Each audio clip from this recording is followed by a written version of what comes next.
Good morning students. तो previous class में हम लोगों ने रे कैसे ड्रॉ करते हैं, किसी भी रे डायग्राम को ड्रॉ करने के लिए मिनिमम टू रेज का रिक्वायरमेंट होता है, तो हम लोगों ने उसके बारे में सीखा। तो आज की क्लास में हम लोग स्टार्ट करने वाले हैं अबाउट द मिरर फार्मूला। ठीक है, तो नेक्स्ट हेडिंग लिखो मिरर फार्मूला।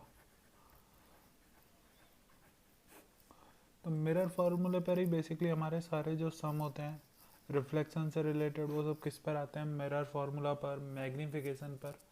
ठीक है, तो आज की क्लास में हम लोग मिरर फार्मूला और मैग्नीफिकेशन के बारे में जानेंगे। ठीक है, तो डायग्राम ड्रॉ करो।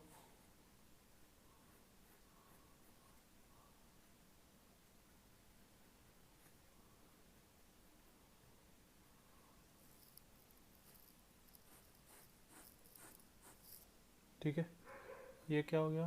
Principal axis. ये क्या हो गया? प्रिंसिपल एक्सिस हो गया। तो प्रिंसिपल एक्सिस से किसी भी एक डिस्टेंस पर एक ऑब्जेक्ट प्लेस है।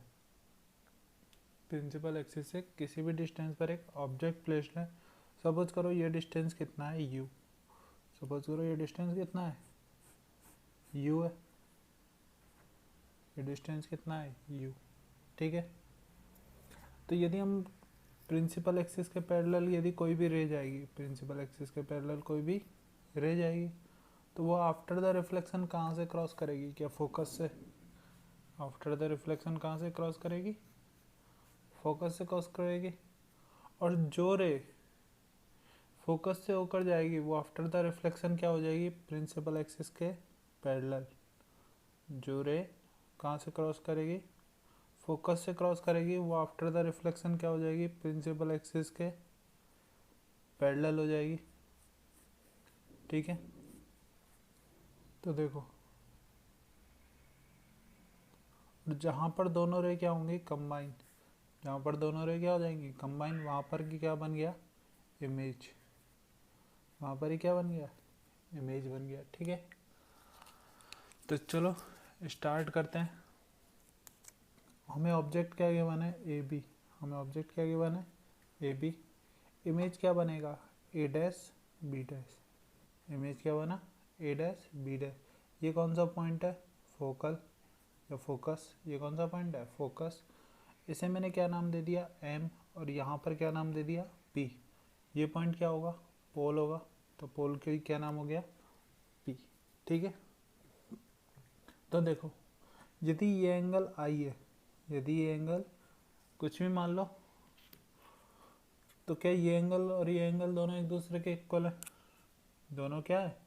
इक्वल है, क्योंकि दोनों एक दूसरे के क्या है? Opposite angle. तो यदि ये एंगल x है तो ये एंगल भी क्या होगा? x होगा। ये एंगल भी क्या होगा? x होगा। ऐसे ही सेम यदि ये एंगल y है, यदि ये एंगल y है तो ये एंगल भी क्या होगा? y। ये एंगल भी क्या होगा? y होगा। तो ध्यान से देखना। और हम लोग पहले से ही क्या जानते हैं कि जो इंसिडेंट रे है, इंसिडेंट रे और प्रिंसिपल एक्सिस के बीच में जो डिस्टेंस रहता है वो बहुत कम रहता है। तो इसलिए मैं क्या मान सकता हूँ? M N. इसलिए मैं क्या मान सकता हूँ? M N is equal to A B is equal to H. पहला लाइन एम एन, यदि नहीं दिख रहा तो मैं दोबारा लिख देता हूँ। M N is equal to A B is equal to H. पहला तो क्या कंसिडर करोगे कि the distance between region, distance between principal axis and parallel beam of light is very less, is very less. ठीक है, distance between principal axis and parallel beam of light is very less. ऐसे ही same देखो ए dash B dash कितना है? H. ए dash B dash कितना है? H. तो एन पी का वैल्यू भी कितना रहेगा? एन पी का वैल्यू भी कितना रहेगा? H dash. ये दोनों याद रखना। M N is equal to क्या रहेगा? सॉरी, एम पी आएगा यहाँ पर क्या आएगा, एम पी। तो m P is equal to क्या हो गया, a B is equal to क्या हो गया, एच। ऐसे ही same p n is equal to क्या हो गया, a dash B dash is equal to क्या हो गया, एच डैश। ठीक है, अब स्टार्ट करते हैं। तो सबसे पहले लिखो in triangle A B F and triangle F N P, triangle F N P, in triangle A B F and in triangle F N P. ठीक है, बोथ आर सिमेट्रिक, दोनों कैसे हैं, सिमेट्रिक है।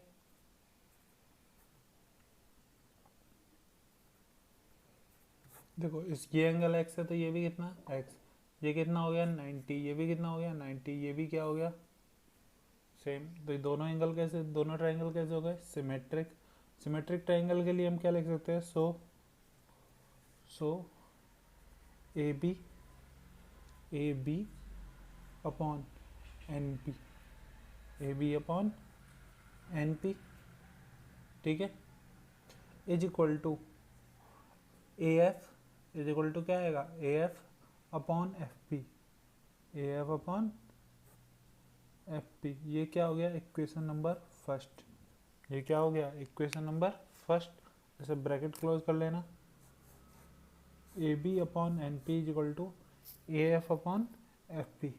क्या यहाँ तक बात समझ में आया, ठीक है। ऐसे ही सेम देखो triangle M P f, triangle M P f और ट्राइंगल ए डैश बी डैश और f, in triangle A dash B dash f और ट्राइंगल एम पी एफ, दोनों कैसे हैं, सिमेट्रिक। दोनों कैसे हैं, सिमेट्रिक। तो नेक्स्ट लिखना, तो नेक्स्ट क्या लिखोगे, इन ट्राइंगल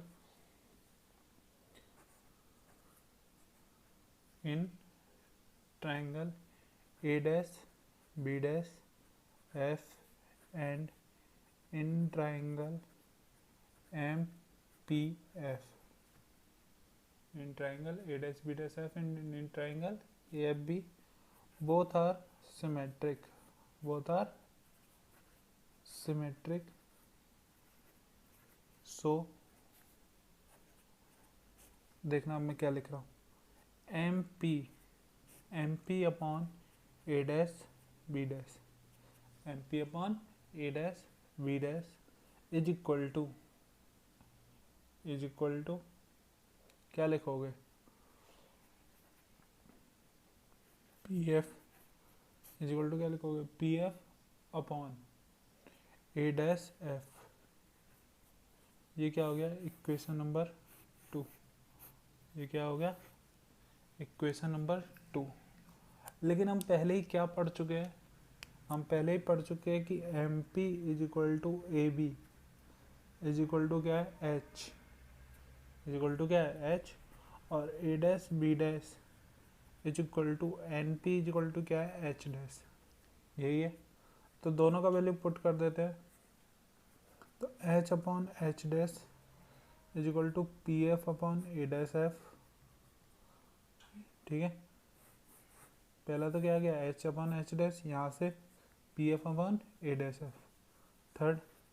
और ऐसे ही एक और क्या आएगा, H upon H dash, H upon H dash is equal to क्या आएगा, इज इक्वल टू आएगा A F upon F P, is equal to क्या आएगा, A F upon F P. ठीक है, तो अब दोनों को कंपेयर करो, comparing equation third and fourth, दोनों इक्वेशन क्या करो, कंपेयर करो। ठीक है, तो comparing equation third and fourth, तो क्या आ गया, P F upon A dash F, P F upon A dash F is equal to A F upon F P, A F upon F P. तो multiply करो, तो जब इन दोनों को मल्टीप्लाई करोगे तो क्या आएगा, देखो क्रॉस मल्टीप्लाई करो तो क्या आएगा, क्रॉस मल्टीप्लाई करोगे तो आएगा एफ पी का स्क्वायर, एफ पी का square is equal to A F into A dash, यही आएगा। ठीक है, तो एफ पी का स्क्वायर इज इक्वल टू क्या आ गया, A F upon A dash F. अब तो चलो एक बार फिर से डायग्राम में आते हैं। तो देखो एफ पी का वैल्यू क्या है, क्या पोल से फोकल पॉइंट का डिस्टेंस, क्या फोकल क्या कहलाता है, फोकल लेंथ। क्या कहलाता है, फोकल लेंथ। तो F P is equal to तो क्या हो गया, F P is equal to तो क्या हो गया, small F. F P is equal to तो क्या हो गया, स्मॉल एफ हो गया। अब यदि ए से बी से एम का डिस्टेंस कितना है, यू, तो यहाँ से यहाँ तक का डिस्टेंस भी कितना है, यू। ये डिस्टेंस कितना है, एफ। तो ए एफ कितना हो जाएगा, A F is equal to क्या आ जाएगा, U minus F. A F is equal to कितना आ गया, यू माइनस एफ। ठीक है, ऐसे ही सेम ये वाला डिस्टेंस कितना है, एफ। तो ए डैश एफ कितना बचेगा, तो ए डैश एफ आ गया बी माइनस एफ। ये डिस्टेंस मैंने क्या मान लिया, बी मान लिया। तो a dash F is equal to क्या आ गया, बी माइनस एफ। तो इन तीनों को हम वहाँ पर पुट करते हैं। तो F P is equal to क्या है, small F. F P is equal to क्या है, small f. A F is equal to क्या है, u minus F. A F is equal to क्या है, यू माइनस एफ। ऐसे ही same a dash F is equal to क्या है, v minus F. A dash F is equal to क्या है, बी माइनस एफ है। तो तीनों का वैल्यू पुट करो तो देखो क्या आएगा, f square is equal to u minus f into v minus f. कई बात समझ में आ गई। F square is equal to क्या आ गया, u minus f into v minus f. तो f square is equal to, अब इनको मल्टीप्लाई करोगे तो क्या आएगा, u b minus u f minus v f plus f square. क्या आ गया, you b minus u f minus v f plus, क्या एफ स्क्वायर से एफ स्क्वायर कैंसिल आउट हो गया। तो देखो क्या है, दोनों नेगेटिव है तो इधर की साइड आएंगे। तो साइड चेंज करोगे तो क्या आ गया, U F plus V F is equal to you B, is equal to क्या आ गया, यू बी। अब क्या करते हैं, divide by U V and F. इस पूरी टर्म को हम किससे डिवाइड कर देते हैं, यू बी एफ से डिवाइड कर देते हैं। तो यू बी एफ से जब डिवाइड करोगे तो क्या आएगा, देखो तो u f upon u v f plus we f upon u v F is equal to you b upon u v f. तो देखो यू एफ से u f cancel out, v f से v f cancel out, u b से u b cancel out. तो क्या बचा, 1 upon v plus 1 upon you is equal to 1 upon f. तो क्या बचा, 1 upon v plus 1 upon you is equal to 1 upon F. यही क्या कहलाता है, मिरर फॉर्मूला। यही क्या कहलाता है, मिरर फॉर्मूला।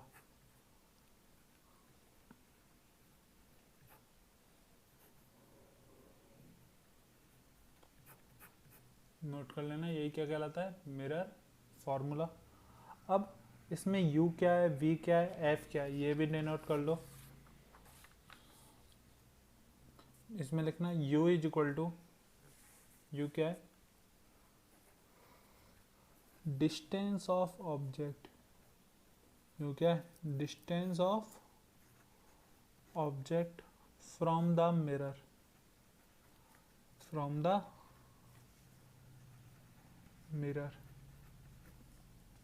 u क्या है, distance of object from the mirror. v क्या है, डिस्टेंस ऑफ इमेज।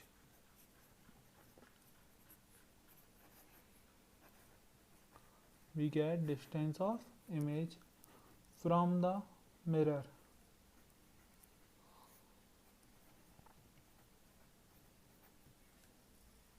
u क्या है, distance of object from the mirror. b क्या है, distance of image from the mirror.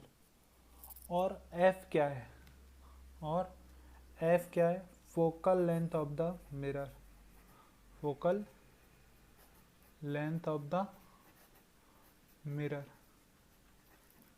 ठीक है, तो हमें यूवीएफ का कहानी समझ में आ गया। यू क्या है, distance of object from the mirror. V क्या है, distance of image from the mirror. और एफ क्या है, focal length of the mirror. F क्या है, focal length of the mirror.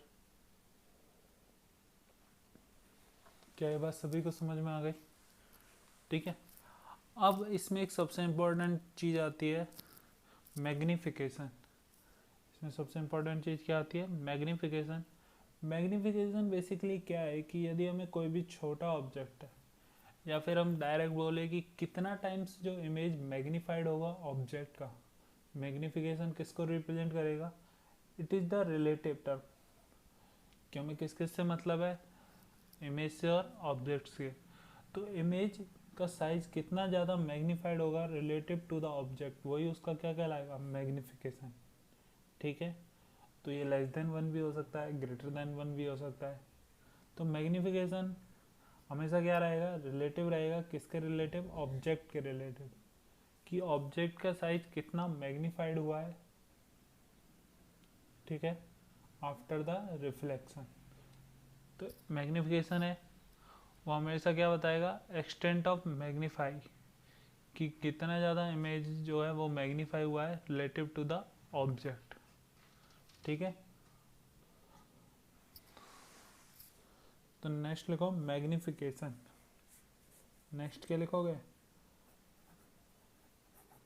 Magnification formula.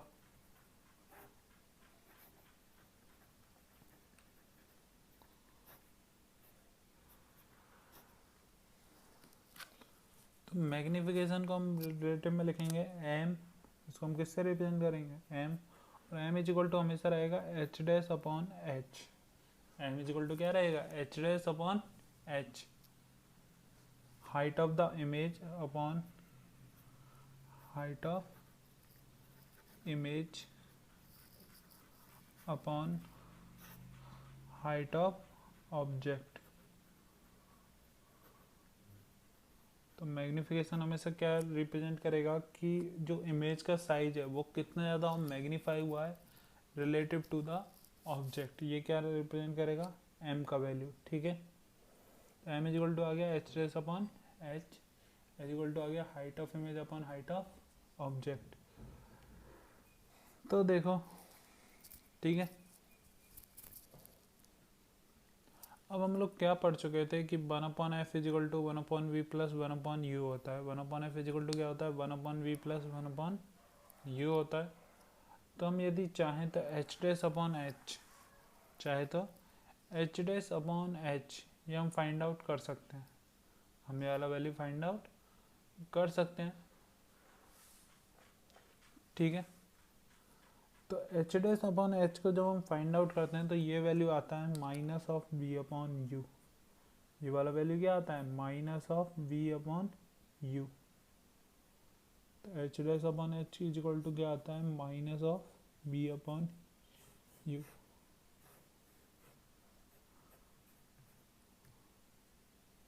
ठीक है, तो h dash upon H is equal to क्या आता है, minus of we upon u. चाहो तो इसका डेरिवेशन भी कर सकते हो कि h dash upon H is equal to minus of we upon U कैसे आता है। ठीक है, लेकिन अभी हमें इसके डेरिवेशन का रिक्वायरमेंट नहीं है, इसीलिए मैं इसका डेरिवेशन नहीं कर रहा हूँ।